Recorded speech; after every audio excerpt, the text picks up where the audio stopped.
there's your acquaintances, and then there's those people on social media that you've never met in your life, but you're connected to, right? They're your friends, right?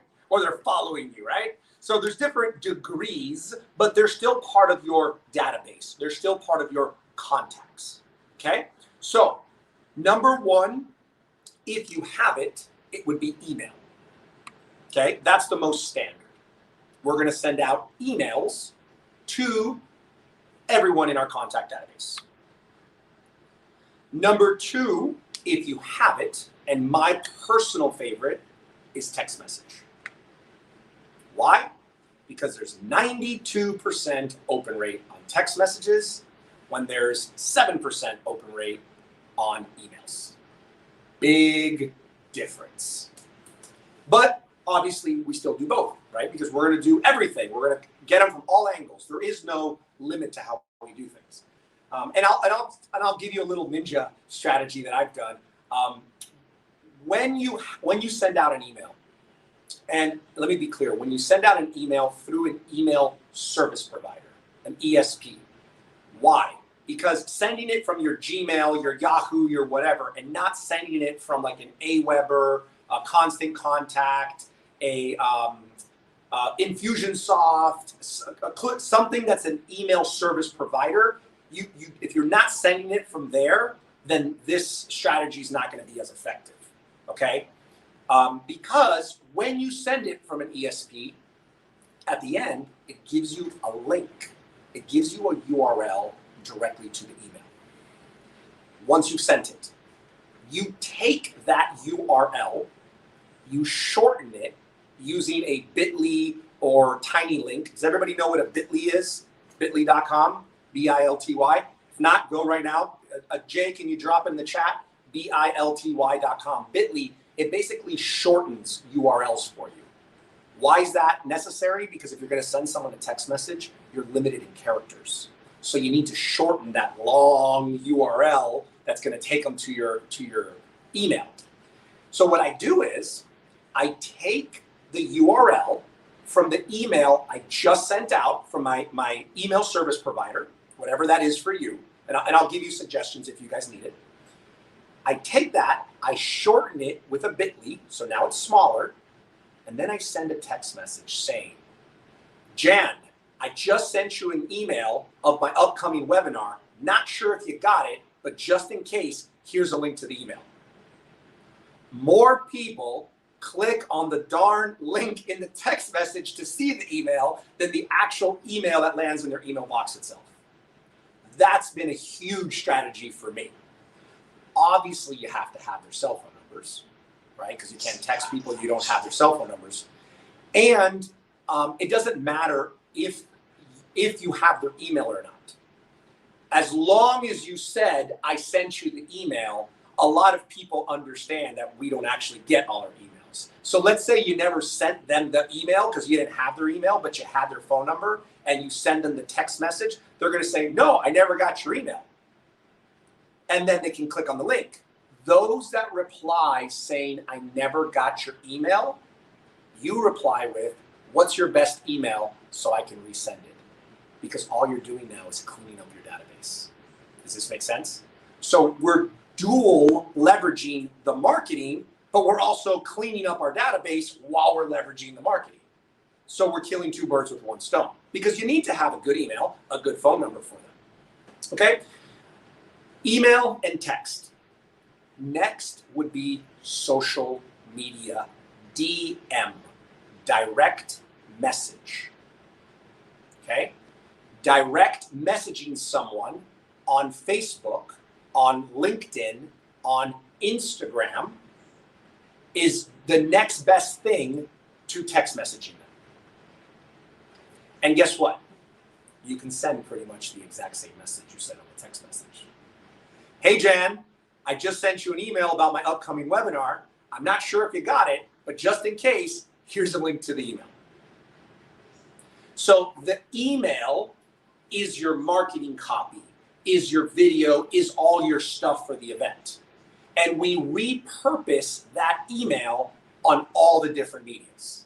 So we send it in an email, we send it in a text message, we send it in a direct message on Facebook, LinkedIn, and Instagram. And now we're getting to them from multiple angles. It's gonna land, right? And if they got the text and they got the email and they got the Facebook, even better. Now they really know about the event. Now they're connected. Now, the language that you use is very important. Did everyone get the scripts that I've created in the back office? Did everybody see the scripts? Okay, so I'm not gonna dive into the scripts because I'm giving them to you, but I just want you to be clear. All of you attended Branding 2 Days. What's the number one most important part of marketing? Drop it in the chat. I'm gonna see who paid attention. What is the number one most important part of marketing? Let's see. Let's see if anyone was paying attention. 2 days. Nope, not branding. What is the script you send to people? What is that called? Language. Copywriting. The language is the most important. Video is the most powerful. And if you've got good language in your video, now you're crushing it, right? And what do we need? We need exposure to our marketing and our branding. But in marketing, inside of marketing, the most important thing is not graphic design. It's not the photos. It's language.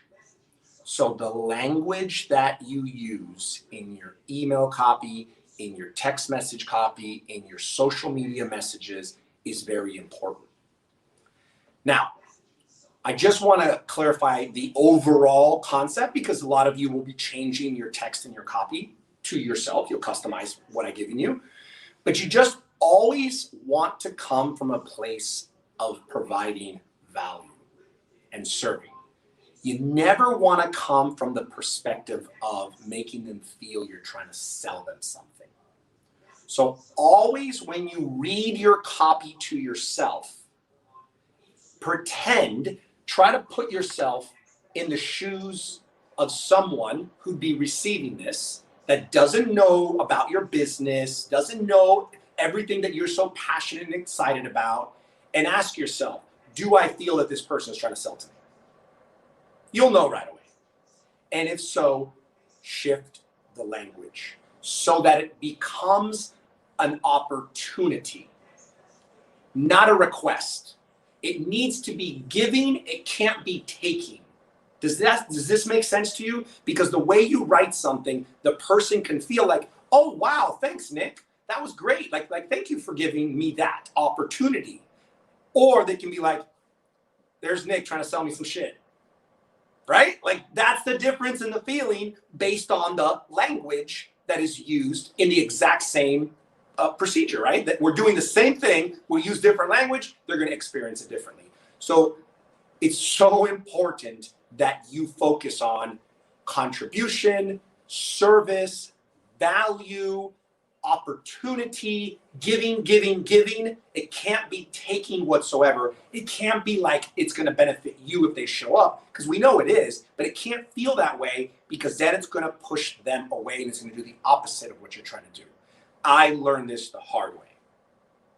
Okay? Because some people were getting pissed off that I was like spamming them because it was like an advertisement. And people don't want an advertisement on social media. They want you to connect with them socially. So in my scripts, you'll notice that we slow the sales process down. So we will never send a message that gives all the details to the event as the first message. Because if you just think about this for a moment. You receive a direct message on Facebook or on Instagram or on LinkedIn. Doesn't matter, on a social media. And it says, hey, Capitoria, I'm having this webinar event on Thursday, July 19th from 7 to 8 p.m. It's going to give you so much value and you're going to love it. It's going to be great. Click the link below so you can register. What does that feel like? It feels like sales, right? It's a straight up marketing message. It's a spam, even if it would benefit her, even if it was a great event, because she feels like they're spamming her, she's immediately going to be put off. So what I suggest, which is more work, by the way, but it will produce better results, is to slow the sales process down. Slow this marketing process down. So instead of going, hey, we're doing this event, blah, blah, blah, blah, blah, blah, blah, all the whole advertisement, we ask a question.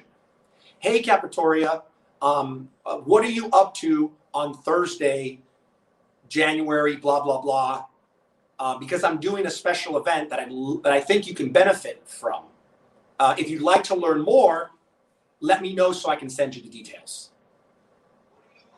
You see the complete difference, right? It feels complete difference. Now she could say, oh yeah, sure. And now she gave you permission to send the event details. Okay, does this make sense to everyone? You guys are getting this? This is so important because you could do massive amount of marketing and you're gonna get crap results if you don't do this properly. And this is what happens to most people.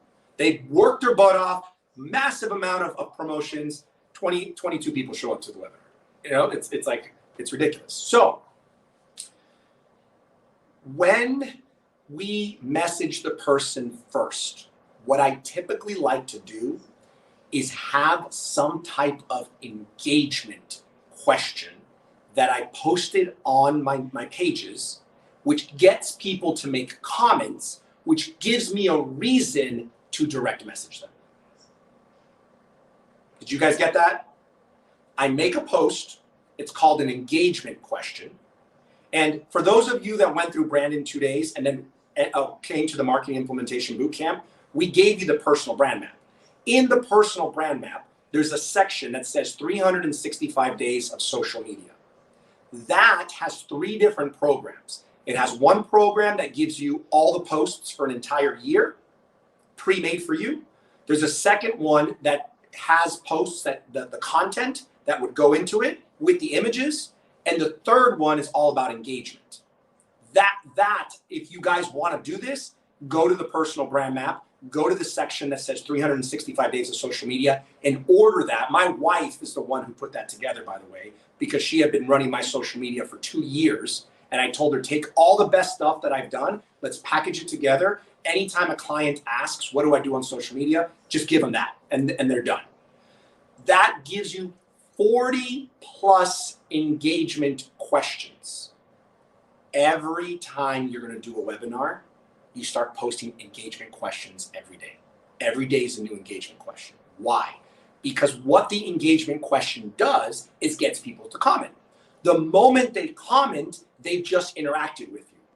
Now it's very different than sending someone a direct message out of the blue that you haven't talked to or engaged with online in X amount of time.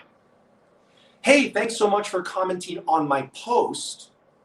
By the way, we're doing an event next Thursday. I think you can really benefit from it. Would you like me to send you the details? Question mark. And now all we do is wait for responses. If someone says no, here's my favorite. You guys ready for this one? So the person replies, no, thank you. So they're not interested. I reply with, no problem at all. In case you know anyone that may want to blank whatever my topic is, here's the link just in case. So I will always, as long as they reply, I will always send them the details. It'll just be in a different manner. So if they say yes, obviously it's like, awesome, here are the details. If they say no, thank you, I'm not interested, say no problem at all, completely understand. But if you happen to know anyone that, insert your topic or situation, here's the link just in case. Because you never know, the person said no to you. They didn't even look at it. And then they get it and they click on it and they're like, oh, and then they end up registering. This happens, right? So it's a perfect way to still respect their decision, but still get your marketing in front of them. All of this, hold on one second, Andre. All of this comes from the engagement. Because otherwise, I'm gonna tell you right now, if you just send messages to people that you haven't talked to or don't really even know, it's a waste of your time. straight up, it's a waste of your time because there's zero connection with them. So, I mean, obviously, you know who your like friends are and you know who you've been talking to, but I promise you, you have a lot of people on your social media that you're not connected to. So this strategy is only effective when you get the engagement question, people comment, then you're connected, you send them individually a direct message saying, hey, thanks for commenting on my post. By the way, insert whatever the upcoming event, blah, blah, blah. And you ask them the question if they would like the details. And then you send them the info. Does everybody get that process? Okay. Andre, you got a question? Oh, you're on mute, buddy. And Jay, can you make me a co-host, please? Yes, I was just noticing one thing I did learn from the 360 was you're talking about a ninja technique. That's definitely a ninja technique, isn't it? Oh yeah. This is, I'm taking you behind the scenes because we can, look, anybody can tell you, use email, use text message, use social media. Look, duh, no, like really? Did you need to tell me that? The question is, how do we strategically use these medias to actually connect and engage so we don't waste our time just blasting out our message and end up pissing people off? Because that, in the end of the day, it'll actually hurt your brand if you spam people. And most entrepreneurs, that's exactly what they're doing. They're spamming people, they're pissing people off, they're making them annoyed, and people are not going to do business with you if you're doing that. Okay, so what's happening, remember, I always talk about what's happening behind what's happening. It's always a psychological thing. It's always thinking 3 steps ahead. It's never about what you see on the surface. It's never what's right in front of you. It's always behind the scenes where we need to be working to be highly effective, okay? So now let's move into, so we went over email, we went over text message to send an email via the text message, and now we talked about direct messages through social media using the same email. Remember, everything comes back to that email. So the best copy, the video, the images, everything got built out in that email, and we're just sending right back to it, and it will be living like a web page. Because I want you to be clear, once you get the URL, it's not an email, it's actually on a web page that they land. It's just the same information that's in the email. Is that clear? Does anybody have questions on that? I want to make sure I don't lose anybody. Okay, very good. So the next thing that I love to do is create affiliate partners, okay? So I double dip when people say, yes, send me the information. Now it's in my scripts, so when you guys access my scripts, you'll see it. But what I mean by double dipping is, if I message, so I did an engagement question, Jan made a comment, I direct messaged Jan saying, hey buddy, thanks for commenting on my post. By the way, I'm having an event next Thursday that I think would be extremely valuable for you. Would you like me to send you the details, ? Jan says, sure man, send it over. I say, awesome, here's the details. And I send them a link that goes to either your landing page, if you have one, or it sends them to the email if that's what you're using. We can do either or. Then I send him afterwards another message that lets him have the opportunity to promote the event to people he knows that could benefit. And I will give him 50% of everything that gets bought through him, through his link.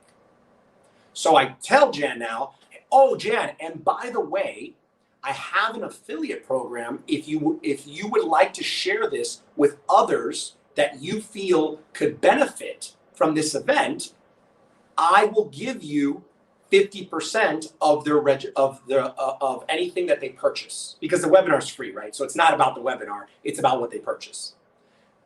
Let me know and I'll send you an affiliate link. Remember, call to action. I didn't just give it to him. I'm asking him a question again, and he's going to have to respond. At that point, then we'll create the affiliate link and we'll send it to Jan. But do you see how I double dipped? I invited him to the event, send him the info, and then I gave him another opportunity. I didn't push anything, I didn't sell anything. I gave him an opportunity that if he would like to promote it and I'd give him 50%, that I could make him an affiliate link, question mark. Jan says, yeah, send me the affiliate link. I'll share it on my Facebook. But boom, here's your affiliate link. Done. Double dipping in the marketing and promotions. Because now Jan puts it on his Facebook, maybe he gets 1 or 2 people that sign up. If you do this with 10, 20 people, you just added another 10, 20 people on top of the ones you marketed to your registration list. Is this making sense for everyone? Okay. Is this helpful? Are you guys kind of feeling better of like how to get people into this event a little bit more effectively? Because that's kind of one of the hardest things to do, right? Okay. Now, I'm going to recap again. We sent out an email to every person we had. We send out a text message telling every contact we have that we sent them an email. And by the way, here it is again. Then we did an engagement post on our social medias. People started commenting, and every person that commented, we did a direct message to them saying, thanks for commenting, blah, blah, blah. Have this event coming up. Let me know if you like the details. Anyone who said no, say no, not a problem at all. If you happen to know anybody, here's the link just in case. People who said yes, we sent it, the information to them, and then we sent them a second message saying, oh, by the way, if you know anyone that could benefit and would like to share it, we have an amazing a referral program where we will give you 50% of anything that anybody purchases. Let me know if you want me to create you an affiliate link, question mark. And now they reply, and now you got people promoting you. Okay? So now there's something called joint venture partners, which are a little bit different than affiliates. Affiliates are people that are just kind of promoting. Joint venture partners are people that are working with you together. Okay? They're not part of your business. They aren't like an official partner, but they are working with you. Let me put this down because I think I'm blinding you guys right now. Right? Yeah? Okay. Let's see. Is that better? There we go, right? I was just seeing it. Okay. So joint venture partners are really great. Now, you can have different joint venture partners, but you want to be very strategic with it. So, for example, if there's a joint venture partner, number one, needs to have in their database your perfect customer avatar. Okay? So, for example, Christina is in roofing and solar, and she's in real estate. So like a general contractor, an architect, someone that has her same clientele would be a good joint venture partner. So they have to have your same customer avatar as their database. That's number one. Number two, they need to have a database because they could be in the business, but if they don't have a good list, if they don't have an organized good list, then it doesn't make a difference anyway, because they're not going to be able to get out to the people. And be careful with this, because sometimes you find someone that's, they're successful in this, but they're not organized. And they don't have the emails, they don't have the text messages. So yeah, they'll joint venture with you, but they're not actually going to produce anything for you. And this happens a lot. So you have to be careful that you qualify the people prior to making any joint venture agreement. Because they'll connect with you, they'll come and speak in your webinar, and then they bring you 2 people, and that's it. And that was a waste of your time. Okay? So a joint venture person would be someone either that you have as a guest speaker with you. They could come on in the beginning. What I like to do, when I used to do my live events, one of the things I really loved was having an expert panel. So if your topic is real estate, maybe we had 4 or 5 real estate investors, brokers, agents that are going to come on to do an expert panel. Now, for them to be part of this event, required is that they market that they're going to be part of this event, and they get at least 10 people to register. If they don't have at least 10 people to register, I don't let them speak at my event. And I let them know this up front, of course, right? Back in the day when it was live, I used to tell people, if not, it's $100. You pay $100 to and it's only like a 15-minute little session that we do, where it's a little kind of Q&A thing. But I learned the hard way that yes, everyone will want to speak at your event, but not everybody's going to produce. So I had to figure out a way to make them produce. If you don't bring 10, then you have to pay $100, or it was $150, I think it was, and I would take their credit card up front. That's what because otherwise I'd have all these people speaking at my event, nobody brought anybody. Okay? You can do the exact same thing when you're getting started, because you guys are pretty new in doing this webinar thing. Until you get good at the other strategies, you get 5 people that each have the demographic, have the lists. You're going to obviously give them the marketing scripts. I've given you the affiliate marketing scripts. I've given you the scripts to give them inside of the dashboard as well. And then you tell them, we're going to interview you. We're going to ask you about 2 to 3 different questions. It's going to be a panel of experts, but the requirement for you to be on is that you need to have at least 10 people that register. Here's your link, post it on your social media. Here's the text, here's the email, here's the post. And then because you're tracking it, right? Like, did you guys already set up your Eventbrite page? Did you guys do that? The Eventbrite page is going to track what they're doing. So 2 days before the event, a week before the event, you can look and say, Jerry only has 1 registration. Paul has 5, Jane has 2, and you can call them up and say, hey, by the way, you only have 5 registrations. Maybe you want to send another email out, another text blast, or you want to start calling a few people. We got to get you to 10 so that you can speak at the event. I am only flexible to 8 people. If they brought 8 people, I'll let them slide. I'll let them speak. If they brought 4, if they brought 3, if they brought 5, if they brought 6, ain't happening. You're not speaking at my event. And I'm sorry that we promoted it and your people saw that you were and you didn't do it. Hey man, you didn't have the registration. And the way that I personally, because that kind of sucks when you tell somebody that, especially if they show up physically. Digitally, it's a little bit different because they'd be home and it's not like we're ruining their evening. But physically, that's why I implemented the payment. Because I just felt bad turning somebody down that's like sitting there, has 3 of their guests, and then they're not going to be able to go speak. That's why I implemented the charging. So I'm saying this to you because if you ever do take this strategy live, I do recommend charging them if they do not bring the 10 people. Virtually, you could just tell them, hey, you didn't have the 10, sorry, you're not going to be part of the panel. And that's it. And this is all up to your discretion, right? Because somebody might be a little bit more important. You might have better relationships and you might need them for something, so you let them slide. This is 100% up to your discretion. I'm just giving you my experience so that you can be prepared with the different options. Is this good? Does this make sense for everyone? You guys getting this? Okay, perfect. So now you can acquire an extra 30 to 50 people that are registered for your event from these people that are your joint ventures that are going to do the expert panel. When the expert panel comes on, typically I like to have a host for my webinars, someone that's going to welcome people, like you know how Jay's the host with the most, he's the one that does this. You want to have someone that does that. Usually the host will be the one that runs the expert panel.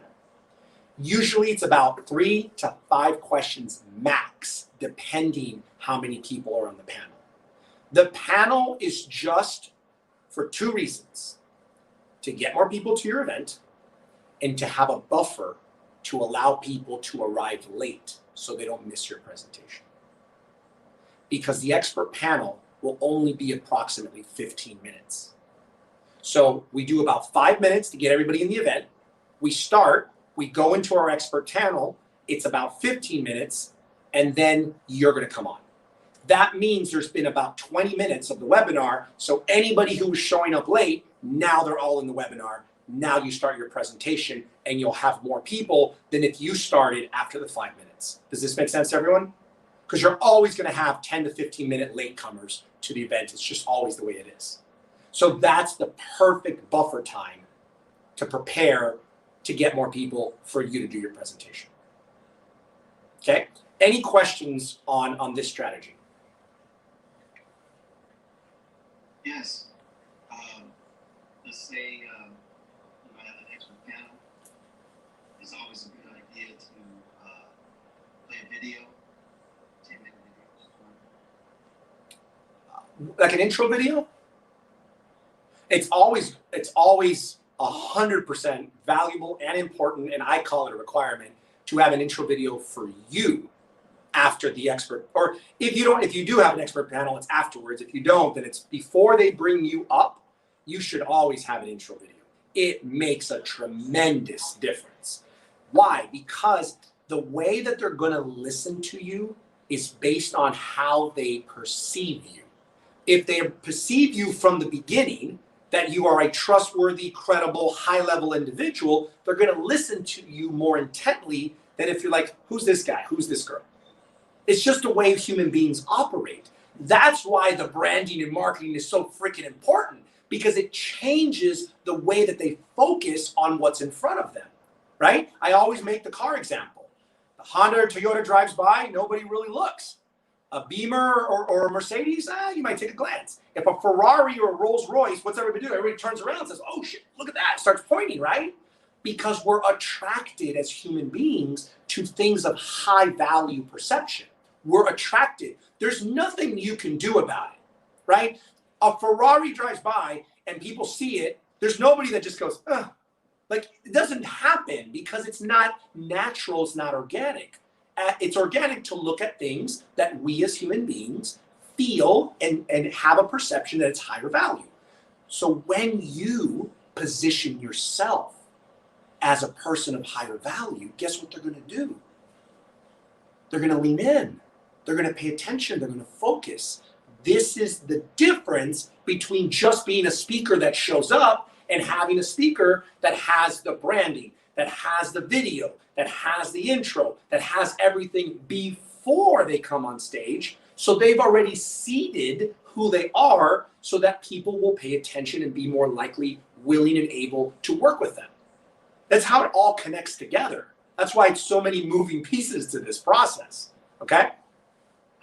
Ray, I have a question. Yes, Robbie. I mistyped it in the chat. So when you said Eventbrite, you can look on Eventbrite and see how many registrations that they Oh, yes.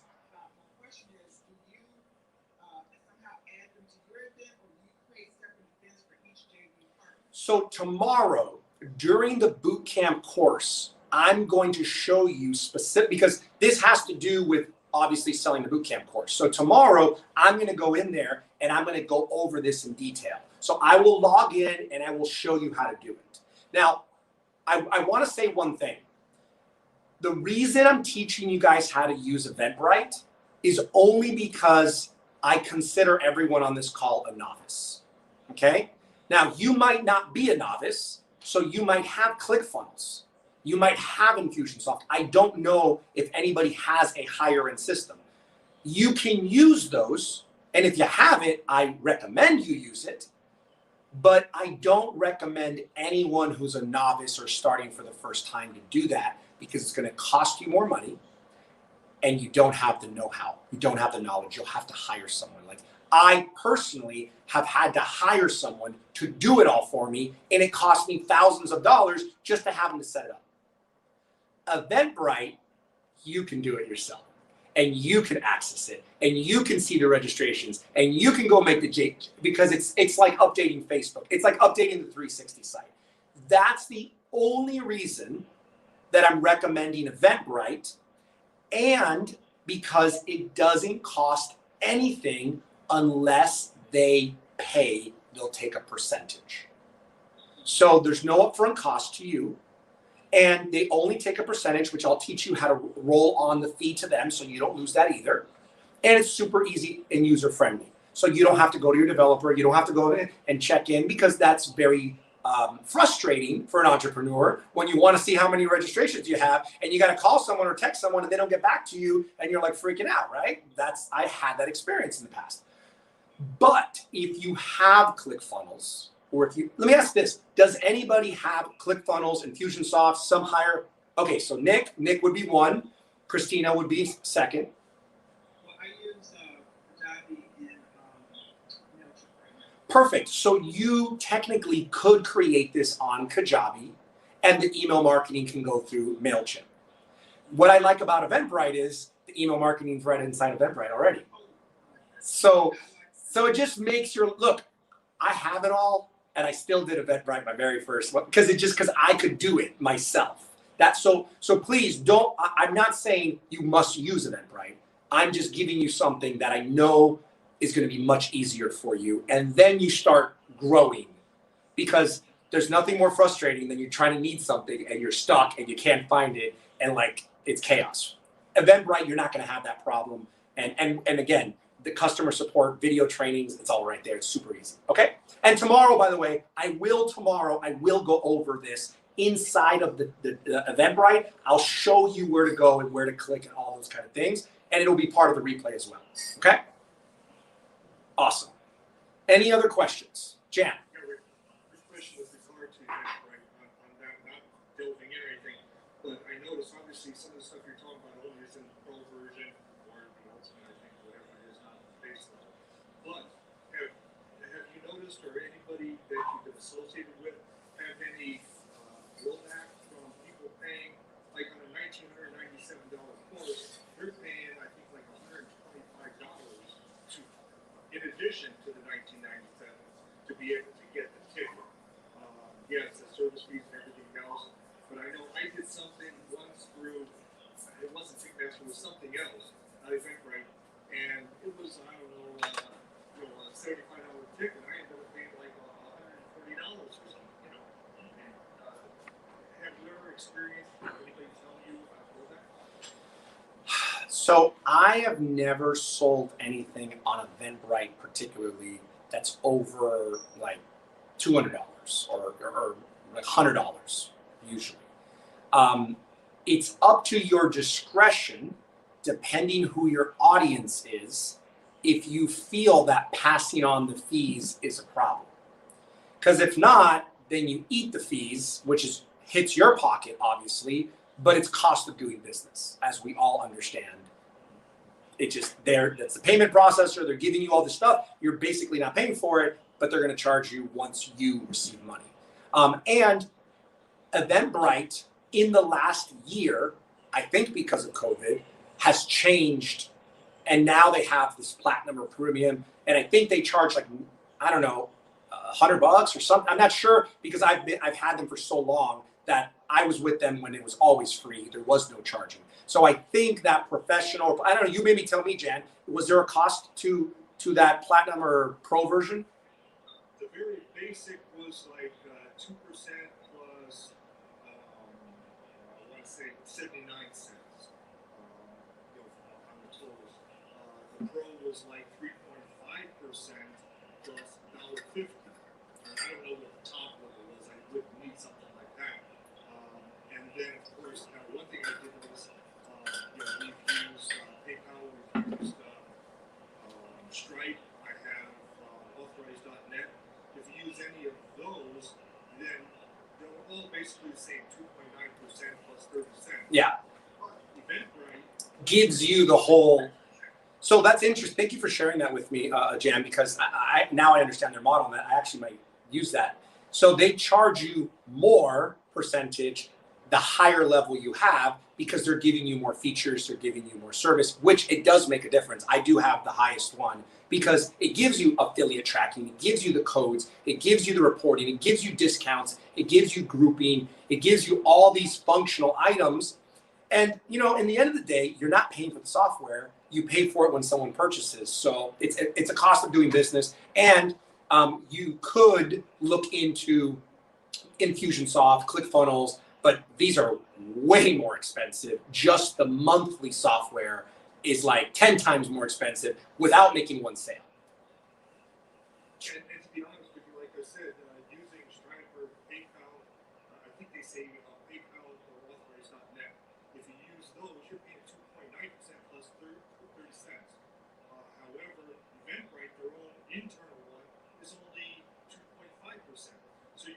saving 4.5%, which can make up for 3.5% if you do eat that cost. Correct. Look, in the end of the day, don't ever get hooked up. Don't get hooked on these little details because these are just costs of doing business.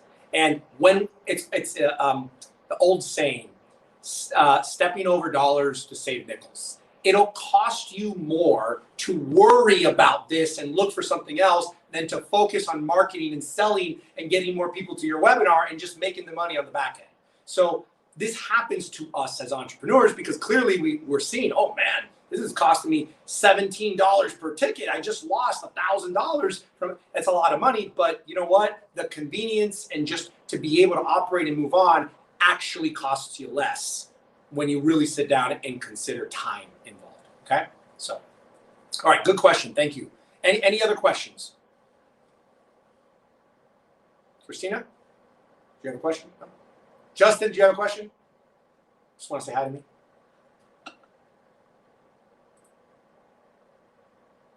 Hey, so I've been listening from afar, off and on throughout the day, but I had to work today. I hear you. Get to work, buddy. You guys are killing it, man. A lot of bombs today. Oh, Good stuff. amazing. Thank you, buddy. Good seeing you. All right, guys. All right. Okay. So now let's discuss what I call a keynote speaker or keynote guest. I've done this, I think like 3 or 4 times. I did it once with Les Brown. I did it once with Kevin Harrington. And I did it once with Dave.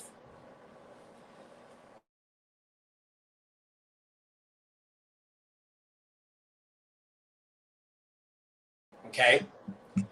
The large audience doesn't have to be specific in your industry, but it's got to be people that would qualify to be your customer, right? So Kevin Harrington, his industry, Les Brown's crowd, those are all fall into the category of entrepreneurs. So it would work for what I do, right?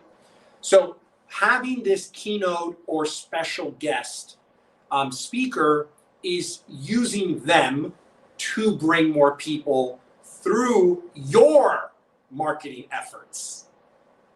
We use them as the celebrity to do your marketing efforts. It's not Les Brown is going to bring me people, Kevin Harrington's going to bring me people, Dave Van Hoos is going to bring me people. It's I'm going to go after people who know, like, and trust Les Brown, Kevin Harrington, Dave Van Hoos, and I'm going to target those people for my event because this person is connected as a keynote.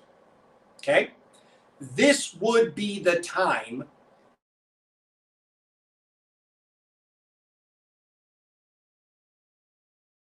Give me 1 second, guys.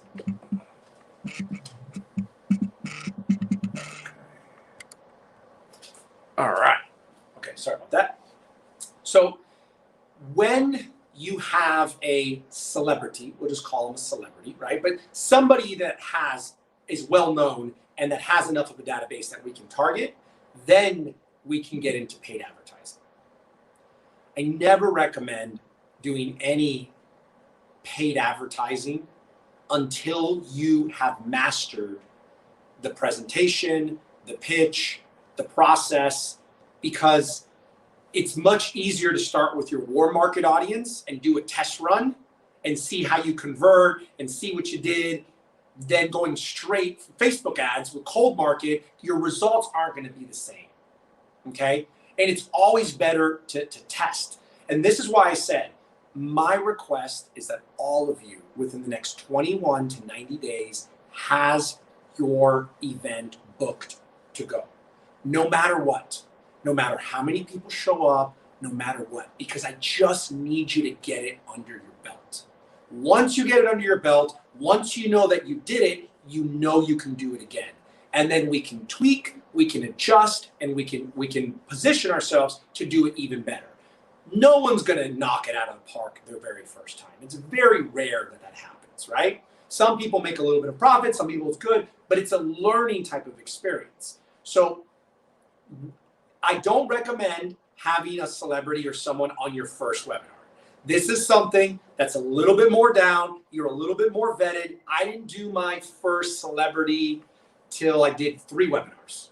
It was 3 webinars, and I had it on point, and I was crushing it, and I was doing good. I said, now's the time to open up the advertising, and then I brought in the celebrity, and it was much easier to advertise my event using the celebrity than just advertising the event alone. Okay? A lot of times you have to pay a celebrity to come on.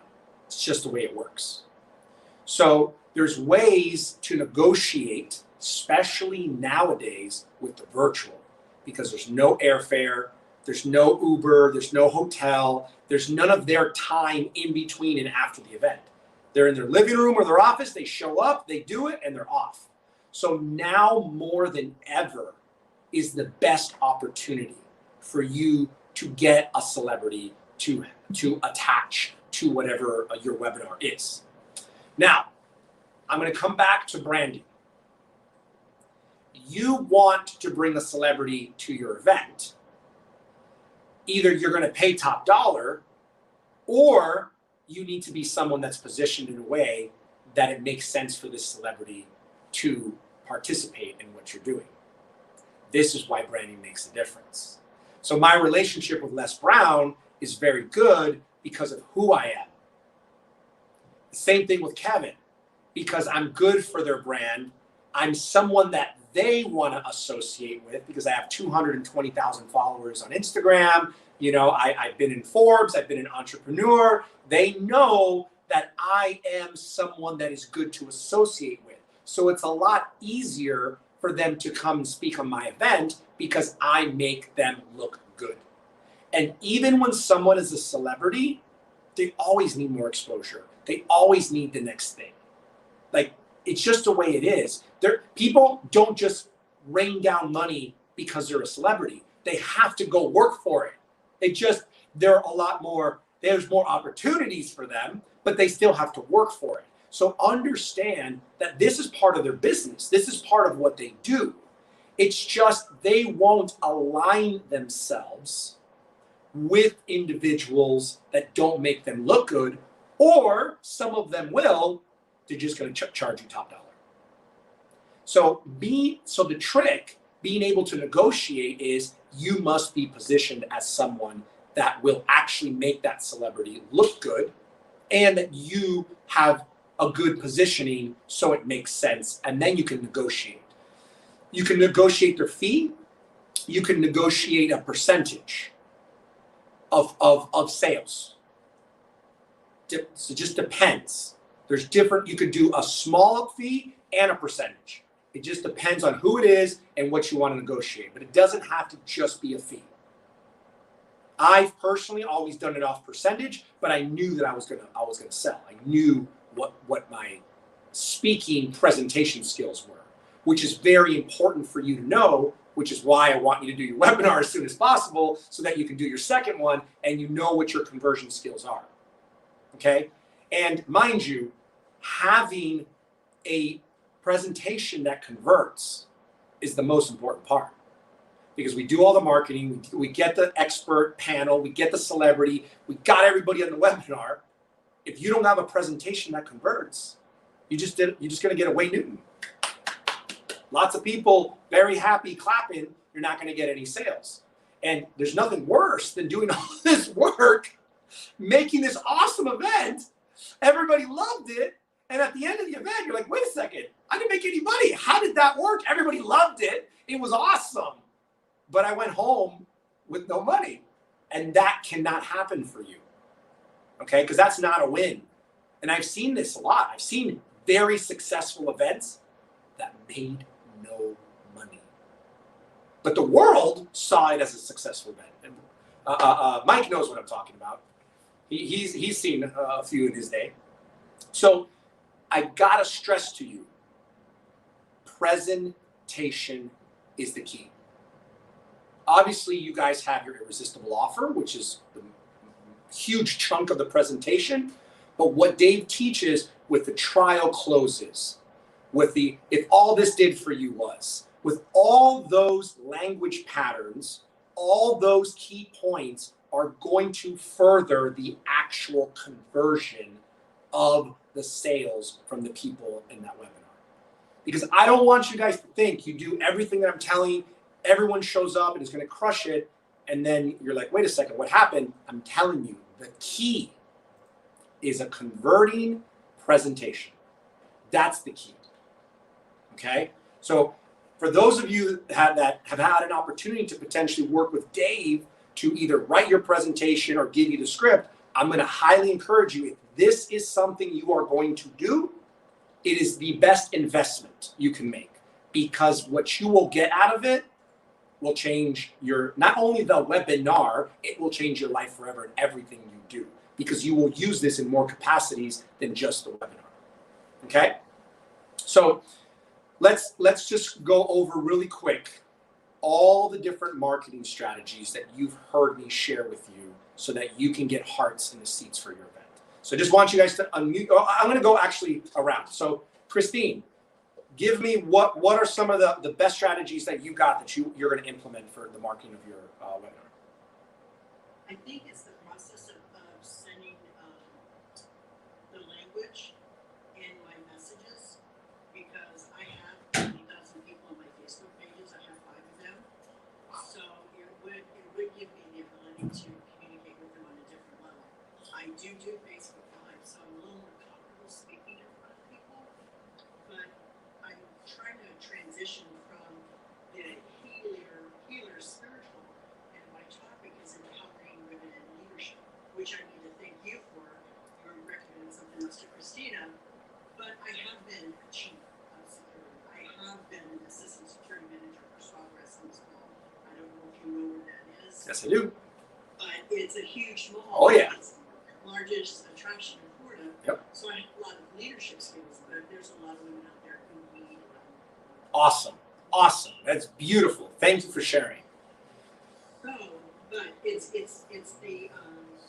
messages, the scripts. I put out the script because I was going through over them at lunchtime just to think how I could use them. I was trying to think, and when you brought it up, I was like, okay, there's my answer. So That's it. it was the scripts. Awesome. Awesome. Thank you, Christine.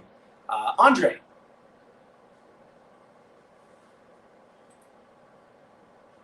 Yes, the database with the emails and the text messages, that will knock it out of the park.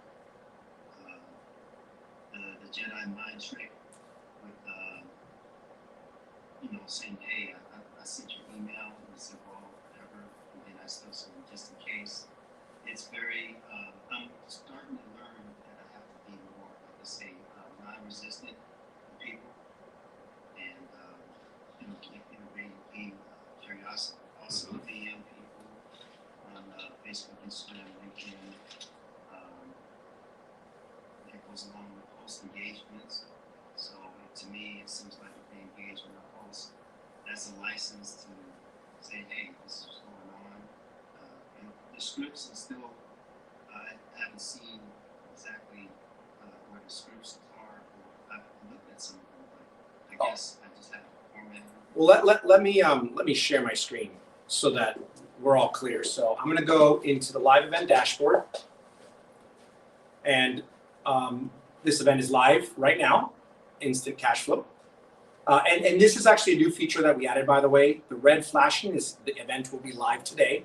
So for those of you that are VIP members of the 360 site, which I think a few of you are, today we have our optimization session from 6 to 7. So when this event ends, you can go into your dashboard, click right here, and enter the optimization session and start working on your 360 site so that you're going to be able to leverage it more for your marketing, which I highly recommend, because every day you can do a little tweak. Every week you could be tweaking it and tweaking it and tweaking it and making it better.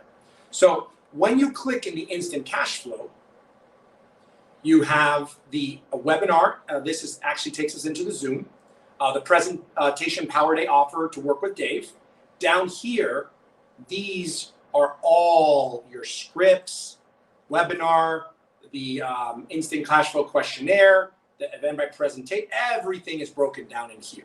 These are all the resources for you, okay? The offer template, the blank slide, hot offer cheat sheet, everything's in here. So the webinar callback scripts, those ones I'll probably be using. Well, no, you're going to be using all of these because these, I'll give you an example. Let me show you this. Okay. Right here. These are scripts and templates for emails, text message, and social media posts. Number one, content to copy and paste to your webinar page. This is what's going to go on the webinar page. Pre-webinar promotion marketing email and text script. Webinar social media invitation scripts. Post-webinar callback scripts. 3-week follow-up text message scripts. Affiliate message scripts. You see how everything is in here, and that this came from this one link. Okay, webinar callback scripts takes you to this document, which literally, this is all about calling people after the webinar.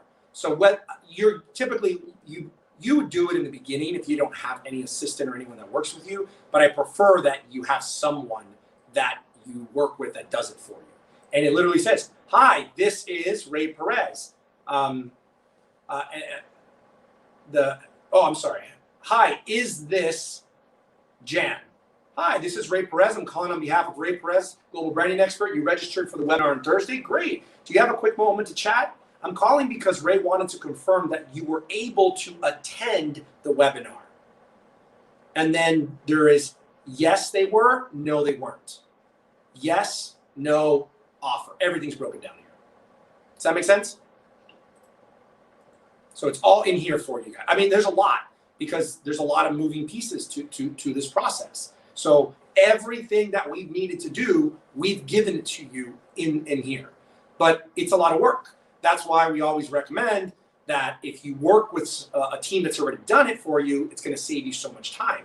And people are like, oh yeah, it's a lot of money, but no, how much money is it going to cost you to not have it done properly? And how much longer is it going to take you? And how much in sales is it going to cost you to not have this all done and put together? That's what I always tell people. It's never about how much it costs. It's always about what will it do for you, right? So everything is there for you guys to do it on your own.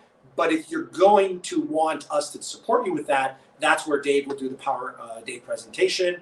And I actually am going to be coming out with a program where we'll build out your entire Eventbrite page. We'll do all the copy. We'll do all that stuff. I'm working with my copywriter to create a package for my clients because right now they do it for me. I'm trying to get them to do it for you guys if you wanted that service as well. Yeah, let me ask, is that something that anybody would want? Like for them to set up your whole Eventbrite page, do the copy for you, basically everything we've given you scripts, but do it for you? Anybody? 1, 2, 3? Okay, all right. Little bit of interest. Okay, cool. Awesome. Capitoria. I just need to make sure I can go back and go over all of this. This is just absolutely amazing. I'm gonna have to probably take a month just to go back through the material. But yeah, the text messaging, because I prefer text messaging actually. Of course, So of course. I definitely want to do the text messaging where I can not try to sell, but basically tell. Yes. And I like that affiliate information too, to bring in people to help you to put people inside your event. Perfect. That I would definitely utilize. Beautiful. Excellent. Thank you for sharing. You. Nick. What's up, brother? What's up, buddy? Nick's branding's almost ready. We're just waiting for a book cover. We're ready to launch. Yes, hopefully that'll be here next week. Put some pressure on them, man. Come on. I know. I'm getting antsy about this. So what's your big takeaway? What's really jumped out for you, Nick? The biggest thing is there's so much that I'm not implementing that I just didn't know. You don't know what you don't know. Yeah.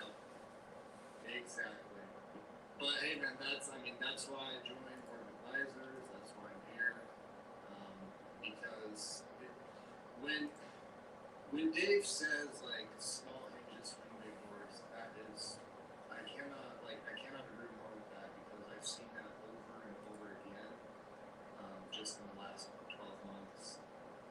You implement one change, and it could be the difference in your business.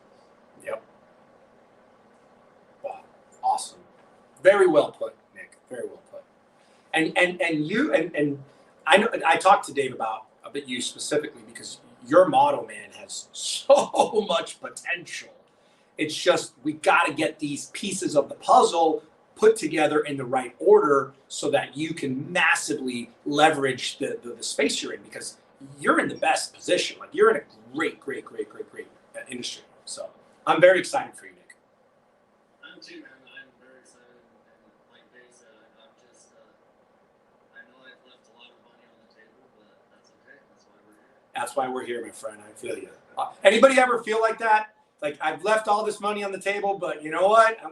I'm not gonna leave it on the table anymore. I'm gonna start picking it up now, right? We all feel that way. Awesome. Thank you for sharing, Nick. Appreciate you, my friend. You bet, man. Awesome. Mr. Perkins, Yes, sir. what? Give me your biggest takeaway so far. Well, the biggest thing for me goes back to Dave talking about it's the language that you use when you're closing. What if all we could do is do this? Would that be worth it? If all, everybody repeat with me. If all this did for you was. If all this did for you. If all this did for you was insert, right, benefit, would it be worth the investment? Would it be worth the investment? And how many times do we have to do it? 3 times. 3 times. Very important. All this did for you was insert benefit. Would it be worth the investment? If all this did for you was insert benefit, would it be worth the investment? This is so important. Thank you for bringing that up, Michael. I appreciate you. Yeah, that's huge for me because that's a part of the closing. That's the best thing. I gotta get that done. I'm glad you kind of took the time to kind of have me go over that again 3 times right now. Well, because, ladies and gentlemen, we all get nervous when it comes time to the close because we all have fear of rejection. It's just the way it is. So what this allows you to do is to create a buffer with that pressure that comes along with giving your offer. So you give your offer and then you go into your if all this did for you was, which when you're saying all this, you're re-edifying why this is a good deal, but you're also not having that dead, uncomfortable air that happens after you make the offer because most entrepreneurs, most presenters, most speakers don't know what to do after they made the offer. So that little section is so valuable in many different degrees of psychology that you're not even like assessing because there's energy happening, energy shifting when you make your offer. What this does is it tones down that energy and it actually lifts it back up instead of taking the air out of the room, which is usually what happens when people are like, okay, so yeah, so I want you guys to take advantage of that offer right now. And they're sweating and just, you know. So yes, you want to rehearse that. And that's just one. That's just one of so many strategies that Dave goes over. Did he talk about our speaking and closing performance academy at all? Has he shared about that with you guys? A little bit. Maybe it's probably because you guys are not ready yet because like we got to finish this course. You got to get your presentation. But when anyone gets their presentation done and you got everything, Dave has a course that we do 3 times a year. And it's called the Sales and Closing Performance Academy. The reason it's called the Performance Academy is because it is a performance. It's a show you're putting on. It's presenting, right? So there's body movements. I don't know, has Dave talked to you guys about any of the body anchoring or anything like that? Well, So Ray's always pushing me to do these courses. No, I This, The funny thing between Rick, he's pushing to do these courses because guess what? He wants. So he's always trying to get me to do it. this is true. I was caught. Damn it! I didn't think he was listening. But And the funny thing is Ray's always pushing everybody to do Power Day. You know why? Because he's always trying to get me to do one for him, which I won't do. I'll admit it. He